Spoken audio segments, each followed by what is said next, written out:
இப்போ டேஸ்டியான எள்ளு தொக்கு தான் நம்ம செய்ய போகிறோம். 50 கிராம் எள்ளு எடுத்துருக்குறேங்க.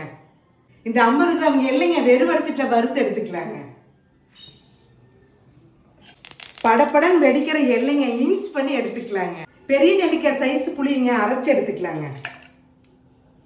நான் வந்து இரும்பு வடிச்சிட்டு தானே செய்ய போகிறேன். இந்த இரும்பு வடிச்சிட்டு செய்யறப்போ டேஸ்ட்டு நல்லாயிருக்கும். இந்த தொக்கு, புளிக்குழம்பு, இந்த மாதிரி துவையல் எல்லாம் செய்யறப்போ நல்லாயிருக்கும். எப்படி செய்யலாம்னு பார்க்கலாங்களா? 4 ஸ்பூன் நல்லெண்ணெய், கடுகு உளுந்தம் பருப்பு, வெந்தயம், சீரகம், கருவேப்பிலை, இடித்த 2 கட்டி பூண்டு, 20 இடிச்ச சின்ன வெங்காயம், மஞ்சத்தூள், வரமிளகாத்தூள் 2 ஸ்பூன், இன்ச் பண்ண எல்லாம் போட்டுக்கலாம்.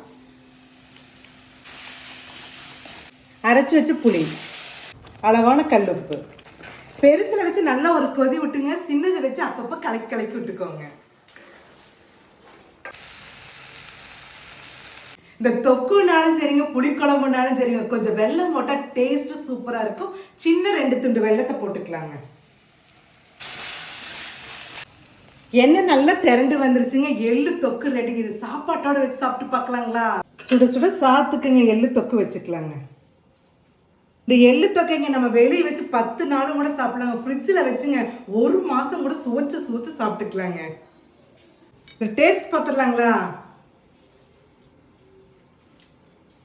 எங்க சூப்பராக இருக்குங்க. ட்ரை பண்ணி பார்த்து எப்படி இருக்குன்னு கமெண்ட்ஸில் சொல்லுங்கள்.